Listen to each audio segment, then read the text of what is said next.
Hey y'all, it's Jael. Welcome to Operation Hardin Day Ninja.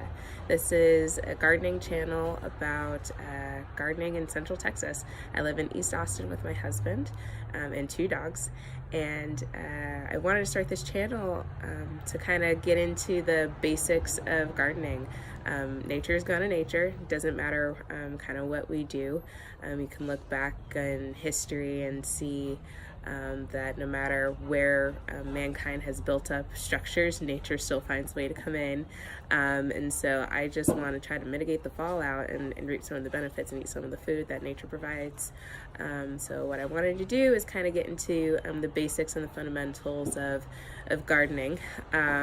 And kind of integrate some permaculture, sustainable methods, to make it super easy and basically just throw in the ingredients that I want to eat and let nature do the rest.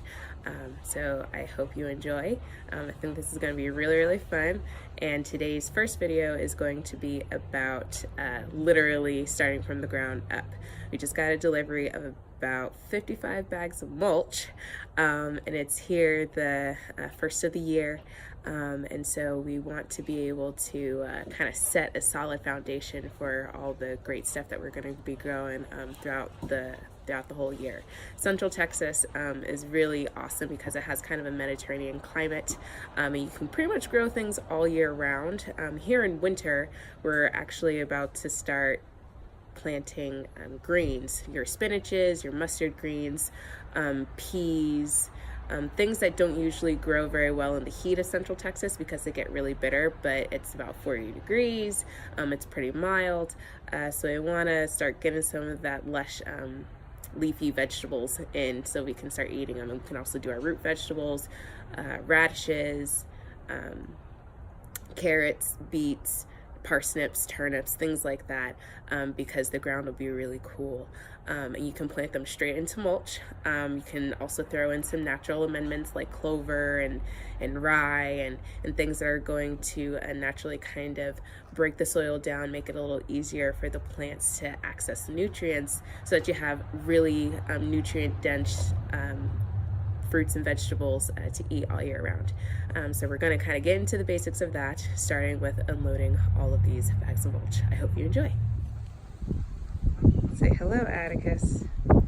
Look at all that mulch. Now, I've been gardening here for about 4 years, and we have some stuff growing, mostly just cover crop, things to amend the soil, kind of let the soil rest and recover from growing tomatoes and peppers, eggplant, basil, heavy feeders from the warmer active growing months. Just because it's cold, here in Central Texas we don't really get down to freezing temperatures very often, so the cooler season plants, your leafy green vegetables, things that usually get really bitter that grow too late in the heat, are actually able to grow during this time of year.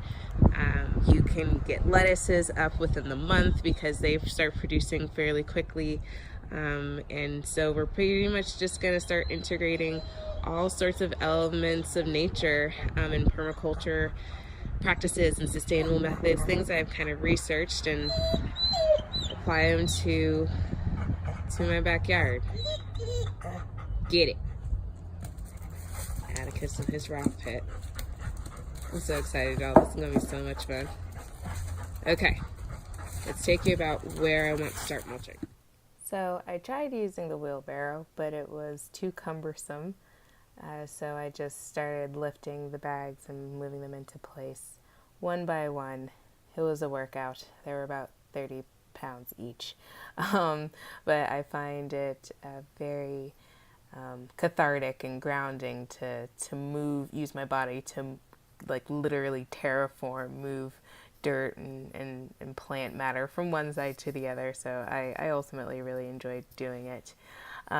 We use locally sourced native cedar, which is heavy and won't wash away during heavy rain events. We get flash flooding often here in Austin, so it'll kind of keep the water from running off too quickly, and keep it grounded and onto the ground where we want it, so that the roots can access it. It's important to hydrate, so while I take a water break, let's just pan around and see what all's going on. Throw some more down. Whoop! Uh-oh. Throw some more down over there. Just taking a water break. Assessing all that is going on. And Atticus is, playing with his rock, getting in his fitness. And, I figured, where I do CrossFit, well, you can grow shit. All these bags, it's like 55 bags of mulch. Like, I'm getting my fitness. So, always, if you're gonna garden, I would encourage you to always stay hydrated. Always put on sunscreen. Doesn't matter if it's cold outside, doesn't matter if it's cloudy out. The sun doesn't care. It will still come and give you skin cancer, okay? So protect yourself. And then always stretch. Always stretch, because, it's important to stay fit, to keep fit, and that includes emotional health and spiritual health, mental health, and physical health, So if you're going to be lifting heavy bags of mulch to grow your own food, then it's going to require a level of engagement that I'm just calling fitness, but engagement and mindfulness. Atticus, what are you doing?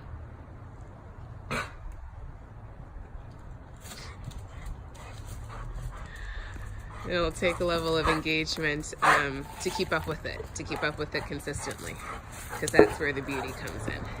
Nature's always gonna nature, but in order to always come up with the things that you want, or always be open to being flexible with the things that you want that nature provides in its natureness, it's gonna require a level of being active and being fit and engaged on all levels. So that's what we're trying to do over here. Right, Atticus? Yes. A fourth tip I would include is clean up your dog poo before you lay down the mulch. It sounds like common knowledge, but it's something that I always do. I actually need to be better about actually taking the dogs out and for walks in the mornings and in the evenings before they go in the yard, just because it will minimize the risk of getting other diseases and stuff in the yard and in the mulch and all that stuff. I can't really account for too many of the squirrels and birds and lizards and stuff, but I can control my dogs, so just something else to kind of keep in mind. But yeah, so we like mulch. We try to keep it about 4 to 6 inches deep at all times throughout the year. It will tamp down, but it's to control the water. We go through very long seasons of dryness, of dry spells. It usually coincides with the heat of the summer, where it's 100 plus degrees. So having that thick layer of mulch works as a sponge to absorb water when it's raining and then slowly release it during the drier months. And cedar when it's mulched is a great option.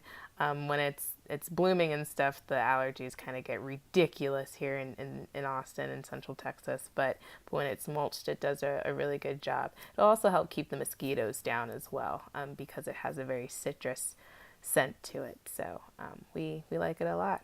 Hooray for sales! I'm excited. Well, about 40 bags are out and spread. The goal is not to put it right up against the bark of any trees.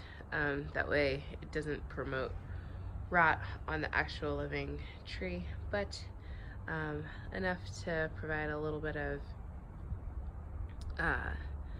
spongy layer of protection, moisture control, and temperature control for the soil. So just gonna spread this around, and that's going to be the first video.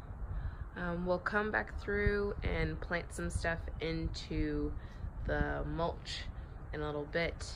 We'll lay down some worm castings or worm poop, which is super nutrient for the soil, for the plants, and the goal for any sort of plant production is soil fertility and soil health. And so we want to be able to add all the different microbes, different elements through plants to encourage healthy soil. So this looks like a lot of mulch, but after it rains, it's gonna all be tamped down. And then when we go back in to dig and plant seeds and transplants in the spring, then we'll actually have some moist, dark, cozy, nutrient-dense soil to plant into for the plants to easily access and produce wonderful food for us to eat. So that's it for this first video. I hope you guys enjoy it. We'll try to be doing this once a week. I just find that sharing knowledge is therapeutic, it's beneficial. We are all on this planet together, and like I said, nature going nature, and what we need to be able to do in order to live peacefully is to try to mitigate the fallout, add the ingredients that we want, and then kind of just let nature do its thing. All right, y'all. Happy New Year. Have a good one. Operation Harding Day Ninja signing off.